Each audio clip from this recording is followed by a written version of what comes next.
दूसरी बात कि जो अब सीटों का जहां तक मसला है, तो निश्चित तौर पर राष्ट्रीय लोक जनता दल भी एक वर्ग को रिप्रेजेंट करती है जी। और हमने कहा था कि पहले भी और अभी भी मैं मानता हूं कि नीतीश कुमार जी की जो पार्टी है अब वो बुझता हुआ दिया है। उसके जो लोग हैं, उसके जो समर्थक लोग हैं, वो बहुत तेजी से उपेंद्र कुशवाहा में एक उम्मीद देखते हैं। और नीतीश कुमार जी के कोई अगर नेचुरल कोई उत्तराधिकारी अगर है, भले हम जदयू में नहीं है, लेकिन अगर कोई नेचुरल उत्तराधिकारी जनता के बीच में है तो माननीय उपेंद्र कुशवाहा जी हैं। हमारा मकसद है बिहार को जंगल राज से निकाल करके आदरणीय नरेंद्र मोदी जी को एक नेतृत्व देना फिर से देश का। उसके लिए 40 की 40 सीट कैसे जीती जाए। नीतीश कुमार जी ने किस तरह का हॉस्पिटल बनाया कि उनके मोतियाबिंद का ऑपरेशन बिहार के अंदर नहीं हो सकता है। वो अपने ब्यूरोक्रेट्स के माध्यम से जो गठबंधन दल होते हैं उसके नेताओं को एक तरह से कंट्रोल करते हैं। तो नीतीश कुमार जी की जो कार्यशैली है वो भी जनता के विरोध में है। पनोरमा ग्रुप, जो सोचता है वो करता है। नमस्कार, भारत लाइव देख रहे हैं आप। देखिए, सीटों को लेकर दोनों गठबंधनों में अब खींचतान शुरू हो गई है। वैसे भी बिहार में जब दही चूड़ा का समय आता है तो बहुत सारी पार्टियां इधर से उधर होती हैं, गठबंधनों का स्वरूप बदलता है और सीटों के समीकरण के लिए मारकाट शुरू हो जाती है। इस राजनीतिक मारकाट में हमारी कमेंट्री भी बीच बीच में जारी रहती है। लेकिन महत्वपूर्ण बात यह है कि अगर सीटों का जहां बातचीत चल रहा हो उसमें जो प्रतिभागी हों उनके तरफ से अगर कुछ वर्जन आ जाए, उनकी तरफ से कोई बातचीत आ जाए, उनसे बातचीत हो जाए तो ज़्यादा बेहतर हो जाता है। हमारे साथ राहुल कुमार जी मौजूद हैं जो कि RLJD के स्पोक्स पर्सन हैं। कई बार हमने इनसे अलग अलग विषयों पर बातचीत की है, लेकिन इस बार विशुद्ध तौर पर जो एकदम टिकटों वाली राजनीति है, चूँकि 2024 का चुनाव बहुत नज़दीक है, RLJD किस स्थिति में है, जो NDA गठबंधन है उसमें आप बहुत मजबूती से हैं, बार बार आप ये बात कहते हैं। टिकटों की डिमांड जो है वो आपने कुछ वैसी रखी नहीं है अब तक, लेकिन खबरें जो आती हैं छनकर कि 4 सीट डिमांड कर रहे हैं। अब तो नीतीश कुमार के आने की भी बात आ रही है सामने। सीटों का विभाजन आपका हो जाएगा क्या? देखिए, आपने 2 सवाल पूछा आपने कि नीतीश कुमार जी की भी संभावना आ रही है, बन रही है। दूसरा कि सीटों को लेकर के, तो सबसे पहले तो मैं ये बताऊं कि राष्ट्रीय लोक जनता दल आदरणीय उपेंद्र कुशवाहा जी के नेतृत्व में NDA में बहुत मजबूती से और बिना किसी शर्त के हम लोग NDA में हैं। तो इस सीटों को लेकर के ऐसी कोई बात नहीं है कि हमारी कोई शर्त है। दूसरी बात, अगर नीतीश कुमार जी NDA में आते हैं, मैं जिस पर कोई न पक्ष में बोल रहा हूँ ना मैं विपक्ष में बोल रहा हूँ, लेकिन अगर नीतीश कुमार जी आते हैं तो हमारी सबसे पहले चुनाव से पहले एक बड़ी नैतिक जीत होगी। जिन सवालों को लेकर के हमने जदयू में नीतीश कुमार जी को और तमाम नेताओं को ये समझाने में हम शायद उस समय विफल रह गए थे जी। लेकिन हमने जनता के मैंडेट के साथ जाने का फैसला किया। जनता का मैंडेट मतलब चुनावी मैंडेट नहीं, जनता की भावनाओं का हमने सम्मान किया। और हमने आपको उस वक्त भी कहा था और अभी मैं लगातार कई मंचों पर ये कहता रहा हूँ कि जिन लोगों ने, चाहे वो कुर्मी हों, कुशवाहा हों, धानुक हों, कानू हों, मल्लाह हों, चंद्रवंशी हों, अति पिछड़ा हों, अल्पसंख्यक समाज के लोग हों या सामान्य वर्ग के भी लोग हों, इन तमाम लोगों ने जो कुर्बानियाँ दी जंगल राज से बिहार को निकाल करके नीतीश कुमार जी को मुख्यमंत्री बनाने के लिए जी, उन तमाम लोगों की जो कुर्बानियाँ हैं उसको नीतीश कुमार जी ने तय किया कि इसको बर्बाद कर देना है। और पहली बार बिहार के अंदर आदरणीय उपेंद्र कुशवाहा जी ने तय किया कि हम इस विरासत को बचाएंगे। और आपको याद होगा कि बिहार के अंदर हम लोगों ने जदयू से अलग होने के बाद एक विरासत बचाओ नमन यात्रा हम लोगों ने किया था जी। उसमें न सिर्फ हम लोगों ने पूरे बिहार की जो पुरोधा थे, महापुरुष थे, उनको सम्मानित करने का काम किया, बल्कि उनकी जो आशा थी बिहार के नेतृत्व को लेकर के, बिहार को लेकर के, और जनता की भावनाओं को जोड़ा हमने उससे, और उसको लेकर के पूरे बिहार में एक यात्रा की। और वो यात्रा जबरदस्त रूप से सफल रही। आपने भी उस यात्रा को कवर किया था, आपने देखा होगा कई जगह पे रात के 11 बजे भी, 12 बजे भी, 10 बजे भी हजारों हजार की भीड़ मौजूद रही। तो हम तो इस बात से खुश होंगे कि जिस बात को लेकर के हम कहते थे वो नीतीश कुमार जी 1 साल बाद ही सही बिहार का बड़ा नुकसान कराने के बाद, बहुत बड़ा नुकसान उन्होंने इस दौर में किया। जिस तरह से जंगल राज की परिणति आप अपहरण में, ज्वेलर्स की दुकानों में, बैंक लूट में, मर्डर में, हत्याओं में। एक तरफ आप इन्वेस्टर्स को बुलाने के लिए मीट रखते हैं, दूसरी तरफ फतवा जैसे इंडस्ट्रियल इलाके में तड़ातड़ गोलियां चलती हैं, और इस तरह की तमाम घटनाओं का गवाह रहा है बिहार का पिछला 1 साल। ऐसी परिस्थिति में हम समझते हैं कि हमारी नैतिक जीत होगी। अब रही बात, अब ये नीतीश कुमार जी पर ये मेरा जवाब है। दूसरी बात कि जो अब सीटों का जहां तक मसला है, तो निश्चित तौर पर राष्ट्रीय लोक जनता दल भी एक वर्ग को रिप्रेजेंट करती है, और हमने कहा था कि पहले भी और अभी भी मैं मानता हूं कि नीतीश कुमार जी की जो पार्टी है अब वो बुझता हुआ दिया है। उसके जो लोग हैं, उसके जो समर्थक लोग हैं, वो बहुत तेजी से उपेंद्र कुशवाहा में एक उम्मीद देखते हैं। और नीतीश कुमार जी के कोई अगर नेचुरल कोई उत्तराधिकारी अगर है, भले हम जदयू में नहीं है, लेकिन अगर कोई नेचुरल उत्तराधिकारी जनता के बीच में है तो माननीय उपेंद्र कुशवाहा जी हैं। और इन्होंने नीति और सिद्धांत के लिए विधान परिषद का भी सीट छोड़ा, आपको मालूम है। तो निश्चित तौर पर हम अपनी भावनाओं, अपनी जनता की जो भावना है उसको रिप्रेजेंट करने के लिए हमें भी कुछ सीटें चाहिए होंगी। हमने तैयारी शुरू की है 8 सीटों पे। हमने बीजेपी नेतृत्व को, गठबंधन के साथियों को एक मैसेज दिया है कि हम 8 सीटों पर बड़ी तैयारी कर रहे हैं, बाकी 32 सीटों पे हमारी जिला पार्टी ठीक ठाक तैयारी कर रही है। जहां पर हम नहीं लड़ेंगे वहां गठबंधन पार्टी के लोग लड़ेंगे, उनको हम मदद करेंगे। और इन 8 सीट जो हमारे लिए जो बहुत मजबूत सीटें हैं, पहले भी हम उनमें से कई सीटों पर हमारा दावा रहा है, सांसद भी रहे हैं, जैसे सीतामढ़ी है या जहानाबाद है या काराकट है। नई संभावित सीटों में सुपौल है, बहुत शानदार कार्यक्रम हम लोगों ने पिछले दिनों किया है। सीतामढ़ी के बाद झंझारपुर में भी हमारा प्रभाव है, फिर वाल्मीकि नगर है, मुंगेर है। इस तरह की कई ऐसी सीटें हैं जहां पे हम बहुत मजबूती से अपनी तैयारी कर रहे हैं। लेकिन हम 8 सीट लड़ेंगे ऐसी कोई बात नहीं है। हम तैयारी कर रहे हैं कि हम 8 सीट पर दावा रखे हुए हैं, और इसमें से कोई 4 सीट, कोई 5 सीट, या गठबंधन दलों के लिए अगर हमें कहीं सैक्रिफाइस करना पड़ा। हमारा मकसद है बिहार को जंगल राज से निकाल करके आदरणीय नरेंद्र मोदी जी को एक नेतृत्व देना फिर से देश का। उसके लिए 40 की 40 सीट कैसे जीती जाए, तो हमने पहले ही कहा कि हमारे नेता ने कई बार कहा कि हम बिना शर्त समर्थन में हैं।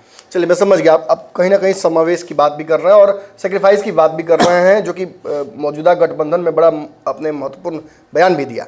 लेकिन एक आप भी पत्रकारिता से जुड़े रहे हैं, और एक मुझे जब आप बोल रहे हैं कि नीतीश कुमार के आने को लेकर कोई खास आपका विरोध नहीं है, और ना पक्ष में ना विपक्ष में, मुझे डेजा वू हो रहा है, मुझे लग रहा है। मैं विरोध या पक्ष की बात नहीं कर रहा हूं। मैं सबसे पहले तो मैं ये बात कह रहा हूं कि नीतीश कुमार जी जो गलती किए, उस गलती को उनको पहले एहसास करना है, और वो एहसास कर चुके हैं। और यही कारण है कि पिछले 1 महीने से वो छटपटा रहे हैं। और सिर्फ छटपटा नहीं रहे हैं, माने तो कहीं ना कहीं लग रहा है कि नीतीश कुमार का आना लगभग तय हो गया। नहीं, मैं ये नहीं कहा कि तय हो गया, मैं ये कह रहा हूं कि छटपटा रहे हैं। लेकिन मैंने पिछली बार भी आपको बातचीत में कहा था कि एनडीए का दरवाजा उनके लिए बंद है, और बहुत के माध्यम से आएंगे। आपने ये कहा कि बंद है, तो आपने तो ये भी कहा कि जब जब आवश्यकता पड़ेगी नीतीश कुमार के, हमने कहा कि खून देंगे, राजनीतिक खून अब देने का काम उनके लिए, एक ऐसे व्यक्ति के लिए जो इस विरासत को बेचने का काम किया। किसके लिए? जिसका नाम लैंड फॉर जॉब स्कैम में है। हाँ। जिस परिवार का नाम चारा घोटाले में है, जिस परिवार में हर पैदा हुआ व्यक्ति, इवन यादव समाज का भी हक छीन करके खा जाने वाला परिवार है। अगर आप एक तरफ से लिस्ट देखें तो लालू जी, राबड़ी जी, तेजस्वी जी, मीसा भारती, तेज प्रताप, और अब रोहिणी आचार्य का भी नाम आ रहा है। तो सबसे पहले आपको, बहुत लोगों को ये लगता होगा कि हम इस परिवार के खिलाफ बोलते हैं, परिवारवाद के खिलाफ बोलते हैं, तो हम यादव को खिलाफ बोलते हैं। ऐसा नहीं है। मेरा कहना, राम कृपाल जी किसके साथ थे? आज राम कृपाल जी अपमानित महसूस किए, तभी वो बीजेपी की तरफ गए। इस तरह के मैं 1 दर्जन नाम में ले सकता हूं जहां पे इन्होंने अपने बाल बच्चों के हित में, आप देखिए अब्दुल वारिस सिद्दीकी हों, उदय नारायण चौधरी हों, इस तरह के साबुद्दीन का परिवार हो, या और 1 दर्जन नाम मैं बता सकता हूं, प्रेम कुमार मनी हैं, इस तरह के 1 दर्जन नाम हो सकते हैं या हैं जो पार्टी के लिए समर्पित रहे, लंबे समय तक काम किया, और जब सम्मानित करने का बात आया तो इन्होंने एक पॉलिटिक्स रचा कि विधान परिषद में एक ऐसे व्यक्ति को भेज देना है जिसको हम बेच सके। ठीक है, आप विधानसभा में आप 4 गरीब को टिकट दे दीजिए, नहीं 40 को दे दीजिए, लेकिन जब आप विधान परिषद में, राज्यसभा में टिकटों को जब आप बेचते हैं, और सिर्फ टोकन पॉलिटिक्स करने के नाम पे किसी एक व्यक्ति को उठा करके आप विधान परिषद में भेज देते हैं, तो इससे बात बहुत क्लियर हो जाती है कि आप एक राजनीतिक कार्यकर्ता नहीं, बल्कि आप गरीबी का ब्रांडिंग करते हैं अपने हित में। अगर आपने गरीबी को सचमुच में आपने उन्मूलन सोचा होता, अगर उसको मदद करने का सोचा होता, तो जिन गरीबों को 4th ग्रेड की नौकरी आपने रेलवे में दी, उससे आप बीघा 2 बीघा 4 बीघा की जमीन नहीं लिखवा लेते। तो ये इनका चेहरा है। मान लेते हैं कि आप, ठीक है, आपने बात अपनी रख दी। भाजपा अगर नीतीश कुमार को लाने को लेकर तैयार हो जाए तो फिर आप क्या कर पाइएगा? देखिए, आप मुझे फंसाने की कोशिश कर रहे हैं, ठीक है, लेकिन बात बहुत क्लियर है। आप बीजेपी के तमाम नेताओं से बात करिए, आप लोजपा के नेताओं से बात करिए, आप हमारी पार्टी के नेताओं से बात करिए, एक बात बहुत क्लियर है कि हम मौजूदा स्थिति में 40 सीट जीतने की स्थिति में हैं जी। और मैं ये बात कह रहा हूं कि आज, हाँ बिल्कुल, आज एनडीए को नीतीश कुमार जी की जरूरत नहीं है जी। आज आपको लगता होगा, बहुत सारे सर्वे आप देखते होंगे, फर्जी सर्वे, जिसमें कि एनडीए को 22 से 24 सीट का लॉस होने जा रहा है। मैं कह रहा हूं, आप मुझे एक बात, पत्रकार रहे हैं, लंबे समय से बिहार की राजनीति को आप कवर करते हैं, जो पिछले 1 महीने से चल रहा है बिहार के अंदर, क्या नीतीश कुमार जी का जो वोट बैंक है, क्या आपको लगता है कि वो स्टेबल है, स्थिर है? और अगर वो अस्थिर भी है नीतीश कुमार जी के लिए, तो क्या जिन सीटों पे महागठबंधन के दूसरे उम्मीदवार लड़ेंगे, क्या वो आरजेडी को वोट ट्रांसफर करा सकते हैं? आप ये बात गहन मंथन करिए। और जो चीजें चल रही हैं, भले M-22 समीकरण का कुछ हद तक लाभ मिल जाए आरजेडी को जी, लेकिन क्या नीतीश कुमार जी की जो जनता है, क्या वो उस अपमान को भूल जाएगी जो आरजेडी सुनील कुमार के माध्यम से या जगदा बाबू के माध्यम से या सुधाकर के माध्यम से जो अपमानित करने का काम लालू जी का, नीतीश कुमार जी का किया, क्या नीतीश कुमार की जनता भूल जाएगी? आपको याद मैं दिलाता हूं, 2015 में नीतीश कुमार जी की जनता ने बहुत समर्पित तरीके से आरजेडी को वोट किया था, लेकिन आरजेडी की जनता ने नीतीश कुमार जी को वोट नहीं किया था। और ये बात मैं आपको बता रहा हूं, मैं दावे के साथ, आज आप लिख लीजिए। ये तो 20 में भी हुआ, नीतीश कुमार कहते हैं कि दोस्त दुश्मन समझ में नहीं आया। नीतीश कुमार जी को धोखा बीजेपी ने नहीं दिया था।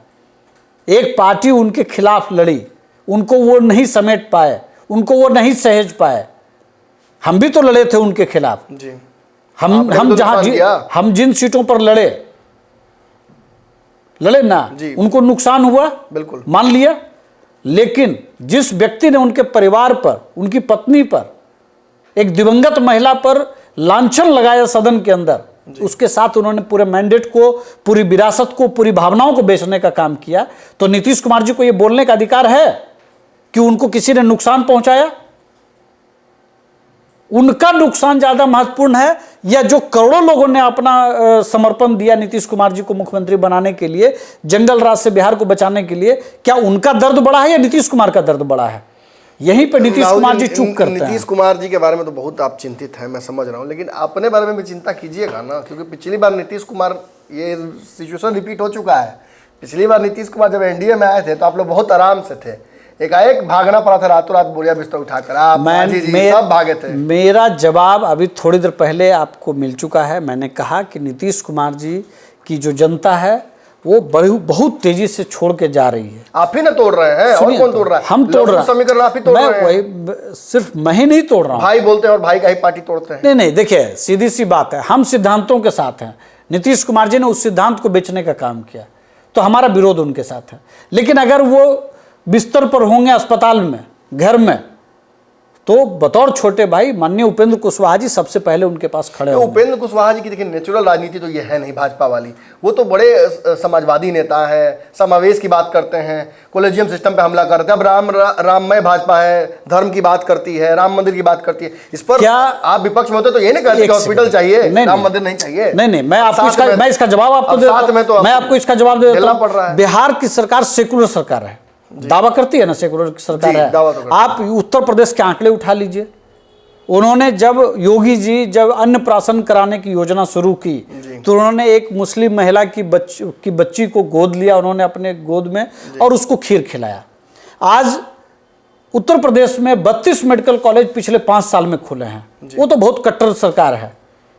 क्या उन 32 मेडिकल कॉलेज में मुसलमान या बौद्ध या ईसाई या जैन धर्म के लोग इलाज कराने नहीं जाएंगे?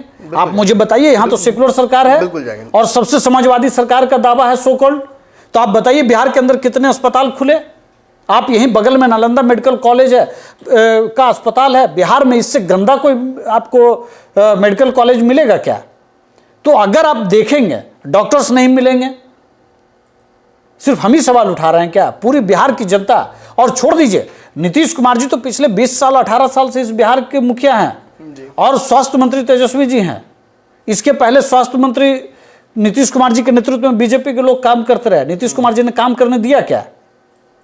नीतीश कुमार जी ने किस तरह का हॉस्पिटल बनाया कि उनके मोतियाबिंद का ऑपरेशन बिहार के अंदर नहीं हो सकता है? वो अपने ब्यूरोक्रेट्स के माध्यम से जो गठबंधन दल होते हैं उसके नेताओं को एक तरह से कंट्रोल करते हैं। तो नीतीश कुमार जी की जो कार्यशैली है वो भी जनता के विरोध में है। तो सेकुलरिज्म का मतलब ये नहीं है कि कब अगर मोदी जी ने 10 करोड़ मकान बनाए गरीबों के लिए तो क्या उसे मुसलमानों को नहीं दिया? क्या बौद्ध धर्म को नहीं दिया? अगर किसानों को 6,000 रुपये मिलता है, आपको मालूम है अभी बारिश अगर हो जाए तो किसानों को कितना नुकसान होगा। अगर डायरेक्ट बेनिफिट में 6,000 रुपये मिलता है तो क्या वो मुसलमान जो किसान है उसको नहीं मिलता है? क्या सिख जो सिख भी तो एक अलग धर्म है, क्या सिख धर्म मानने वाले किसानों को नहीं मिलता है? तो क्या 5 लाख रुपए का जो कार्ड बनता है हेल्थ कार्ड, क्या वो मुस्लिम हो या सिख हो या ईसाई हो उसको नहीं मिलता है? तो आप एक टैबू बनाते हैं। आप मतलब विपक्ष की बात मैं कर रहा हूं, और आप सेकुलरिज्म के नाम पे आप ईसाइयत के जो कुड़ मगज चीज़ें हैं या इस्लामिक जो गलतियां हैं जहाँ पे धर्म के नाम पे जहाँ पे मूर्खतापूर्ण काम होता है, आप उसकी आलोचना नहीं कर सकते हैं। लेकिन आप जब इस देश के अंदर लंबे संघर्ष के बाद कोर्ट के माध्यम से अगर भगवान रामलला की मूर्ति स्थापित हो रही है तो आप पिछले 15-20 दिनों में अगर आप आरजेडी के बयान को देखें, यादव के बयान से आप इत्तेफाक नहीं रखते हैं क्या? कि अस्पताल होना चाहिए मंदिर की जगह पर? लेकिन तब इसका जवाब तो होगा ना भाई कि अस्पताल तो उन्हीं के पास है जी, स्वास्थ्य मंत्री तो वही हैं, उनको मंदिर से विरोध है ना। तो आप मुझे बता दें कि भाई बिहार के अंदर पिछले 1 साल के अंदर उन्होंने क्या क्या किया स्वास्थ्य विभाग में। सिर्फ बोर्ड चमका देने से स्वास्थ्य विभाग ठीक नहीं हो जाता है।